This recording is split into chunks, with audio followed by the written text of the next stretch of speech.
Breaking now, an international manhunt underway after masked thieves stole priceless jewels from the most famous museum in the world, the Louvre.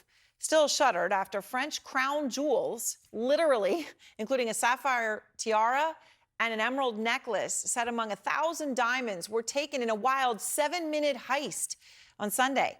Only 4 of those minutes were spent inside the museum. The rest was getting in and out undetected.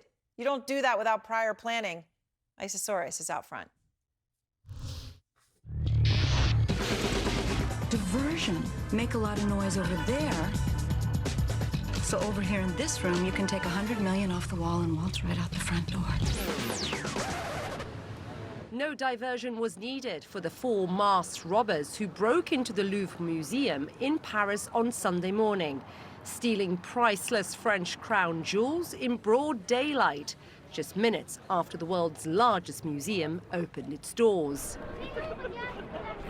The Louvre remained closed on Monday as France grappled with one question.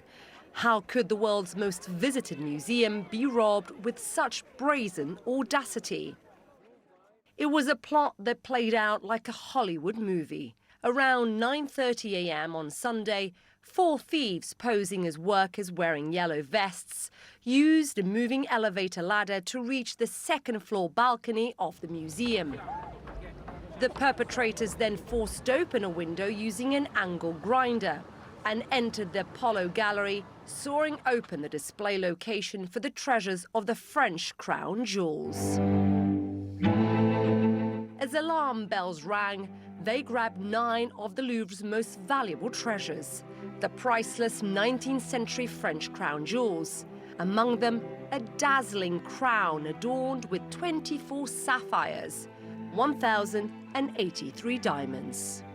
Also stolen, a diamond and sapphire necklace and a pair of earrings, seen here in this painting of Queen Marie Amélie in 1836.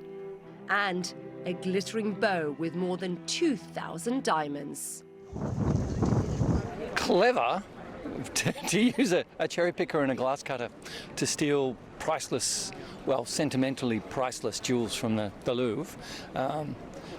The fact that it was done in daylight is also astounding. It took only 7 minutes for the robbers to re-emerge with 9 pieces of jewelry, apparently from the same window.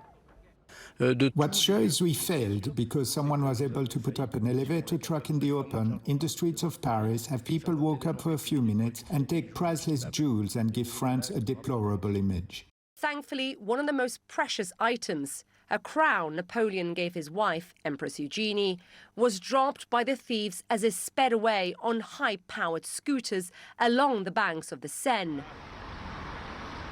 French police says the first 48 hours are key to track down the thieves, who so far are still on the run. Isa Soares, CNN, London. It's a simply incredible story. Jeffrey Kelly is out front now. He's a retired FBI agent, founding member of the FBI art crime team, which, Jeffrey, I know has recovered more than 20,000 items valued at over $1 billion. So in this case, obviously active manhunt, but the amount of preparation that must have gone into this is extraordinary, right? 7 minutes, only 4 of them in the museum, and no sign of them yet. 40 hours past all these items being stolen. How much is time of the essence right now? What does 40 hours make you worried? No, 40 hours doesn't worry me. It's certainly not going to be solved overnight. When you look at art theft, recoveries are going to be made very shortly after the theft, or it's going to be generational. The French police right now are doing everything that they would do for an investigation. They're looking at surveillance video. They're processing the truck that was recovered. I believe that the subjects had planned to burn it, and it wasn't burned, so there's going to be potential DNA evidence that can be recovered. And they're going to be reviewing surveillance video and conducting, not just throughout France, but throughout Europe, intelligence sources to see if anybody has any information of value. So it's going to take time. They're going to be in this for the long haul, I'm sure. A Paris prosecutor told reporters today that it's possible that an art collector actually commissioned the heist. Do you think something like that's possible? I mean, who do you think is behind this? Well, I'm assuming that's speculation. If the French prosecutor has specific information that this was a contract robbery, then she probably shouldn't be talking about it to the international media. I think it's probably more speculation on her part. We've seen this so many times throughout my career. We call it the Dr. No theory. It's very Hollywood-like, the idea of some reclusive billionaire who has his underground lair filled with illicit treasures. We've never seen that ever happen. We've never had any reclusive billionaire die and his family comes upon the underground lair filled with priceless artwork. It was most likely organized crime. It was, they were good at what they did, and sometimes when you're that brazen, you're able to catch everybody off guard, and that's exactly what happened. Sometimes truth is stranger than fiction. It is amazing, though, Isabella Stewart Gardner Museum, you think about the things that go missing and then are just never found, right? Because no one tries to sell them or what? I mean, just these right. mysteries. I mean, what are the odds that this becomes that? Well, it's two different things, right? We've seen throughout history, including, of course, the Gardner Museum, paintings are stolen, you steal iconic artwork, and then what are you going to do with it? It's too hot for anybody to buy it. And so you've seen thieves now are shifting the focus to jewels, because obviously jewels can be broken down, the gems can be recut, and the settings can be melted down.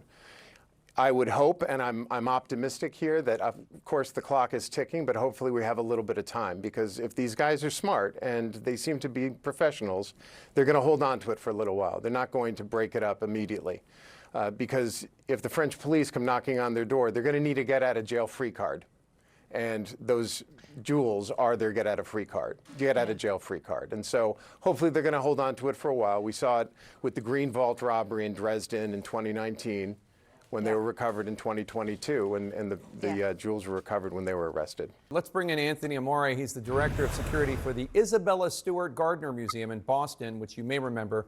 That was the victim of another infamous heist back in 1990. 13 pieces of art were stolen. That crime remains the single largest property theft in the world that has never been solved. Mr. Amore was not in charge at the time. I want everyone to know.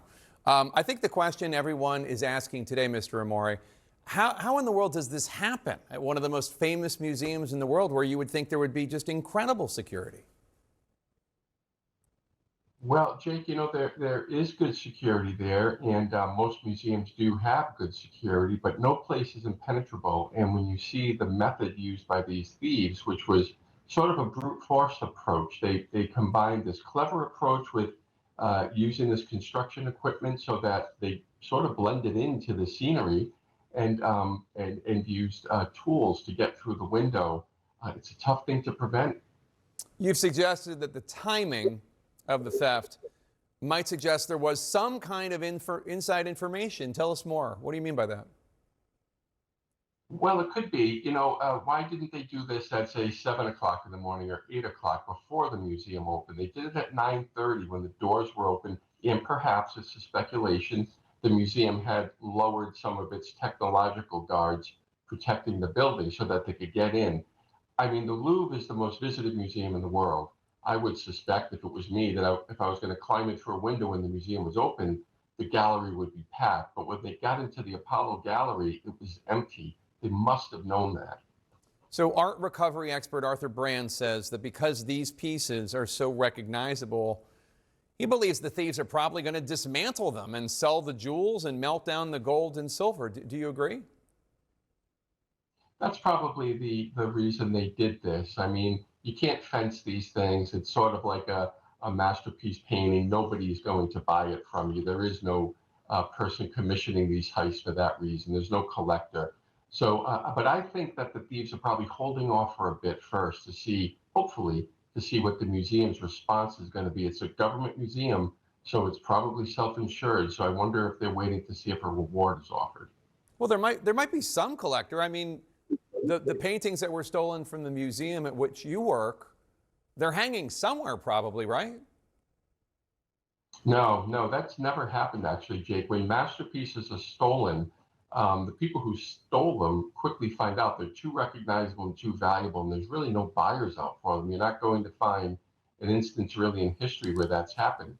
So perhaps things are stolen, thinking you can sell them, but you quickly learn you cannot, which is more difficult for an investigation because if you hold the stuff tight and you don't shop it around, then it makes for less witnesses. Anthony Amore, thanks so much. Appreciate your insights.